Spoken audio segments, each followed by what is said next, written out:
আসসালামু আলাইকুম। কেমন আছো সবাই? অনেকদিন পর নতুন একটি ভিডিও নিয়ে চলে আসলাম। আর আজকে আমি রান্না করব চিংড়ি পোলাও। কারণ আমাদের বাসায় মেহমান আসছে, আমার ছোট বোন। ও চিংড়ি পোলাও খেতে চেয়েছিল। তাই ভাবলাম চিংড়ি পোলাওটা রান্না করে ফেলি। আর তোমরা যারা চিংড়ি পোলাও রান্না করতে পারো না, তারাও আমার রান্নাটা দেখে শিখে নিতে পারবে। ঘরে থাকা অল্প কিছু উপকরণেই আমি আজকে চিংড়ি পোলাও রান্না করব। চিংড়ি পোলাও রান্না করে শিখতে হলে অবশ্যই আমার ফুল ভিডিওটা দেখবে। চিংড়ি পোলাও রান্না করার জন্য আমি প্রথমে চিংড়ি মাছগুলো ধুয়ে পরিষ্কার করে নিয়েছি।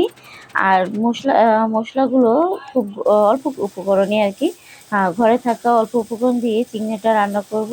এর জন্য চুলায় একটা কড়াই দিয়ে দিয়েছি, সাথে দিয়েছি তেল। তেলটা গরম হয়ে আসলে আমি এখানে দিয়ে দিয়েছি পেঁয়াজ কুচি। পেঁয়াজটা ব্রাউন কালার হয়ে আসলে এখানে দিয়ে দেবো আদা রসুন বাটা, হলুদ গুঁড়ো, মরিচের গুঁড়ো, লবণ। তারপরে ভালোভাবে কষিয়ে আমি চিংড়ি মাছ দুটো দিয়ে দিয়েছি।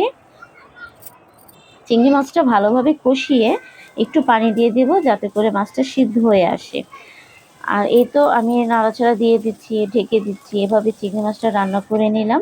আমার চিংড়ি মাছটা রান্না হয়ে গেছে, তাই নামিয়ে সরিয়ে রাখলাম। আর চুলায় দিয়ে দিলাম পোলাও রান্না করার জন্য বড় একটা হাঁড়ি। এতে দিয়ে দিলাম ঘি। ঘিটা গরম হয়ে আসলে দিয়ে দেব পেঁয়াজ কুচি। তারপর সাথে দেব এলাচ, দারচিনি দিয়ে ভালোভাবে একটু ভেজে নেব। তারপরে দিয়ে দেব একটু আদা রসুন বাটা। আদা রসুন বাটাটা ভালোভাবে ভেজে নিতে হবে যেন কাঁচা মশলা গন্ধটা না থাকে। আর এই যে 10 মিনিট আগে আমি পোলাও চালটা ধুয়ে ভিজিয়ে রেখেছিলাম, সেই চালটা আমি দিয়ে দিলাম। আর সাথে দিয়ে দিলাম লবণ, তেজপাতা দিয়ে ভালোভাবে আমি ঘিয়ে চালটা ভেজে নেব। এই সময় যদি চালটা ভালোভাবে ভেজে নেওয়া হয় তাহলে পোলাওটা কিন্তু খুব ভালো হয় খেতে, আর খুব সুন্দর একটা ঘ্রাণ আসে। ভাজা হয়ে যাওয়ার পরে আমি পরিমাণ মতো পানি দিয়ে দিলাম। তারপর দিয়ে দিলাম কাঁচামরিচ। এখন ভালোভাবে নেড়ে আমি ঢেকে দিলাম। কিছুক্ষণ পরে দেখো চালটা ফুটে আসছে। আমি চালটা নাড়া দিয়ে আবারও একটু ঢেকে দিব। এখন প্রায় অর্ধেক হয়ে গেল। অর্ধেক হয়ে যায়, কিছু চাল শক্ত আছে। এই সময় আমি চিংড়ি মাছটা দিয়ে দিব। আর চিংড়িটা দিয়ে আমি ঢেকে দিব। আর নিচে যেন লেগে না যায় এই জন্য আমি একটা তাওয়া বসিয়ে দিলাম, তার উপরে হাঁড়িটা দিয়ে দিয়ে তারপর আমি ভালোভাবে মিশিয়ে ঢেকে রাখলাম।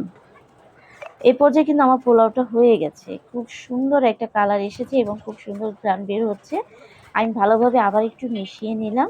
এই মেশানো হয়ে গেলে আমি প্লেটে সার্ভ করব আমার ছোটো বোনের জন্য। দেখি ও খেয়ে কী বলে। আর তোমরা যারা বাসায় ট্রাই করবে অবশ্যই আমাকে জানাবে তোমাদের চিংড়ি পোলাওটা কেমন হয়েছে, আর আমারটা দেখতে কেমন হলো অবশ্যই তোমরা কমেন্টে জানাবে। সবাই ভালো থাকবে, আমার পেজটা লাইক, কমেন্ট এবং শেয়ার করে পাশে থাকবে।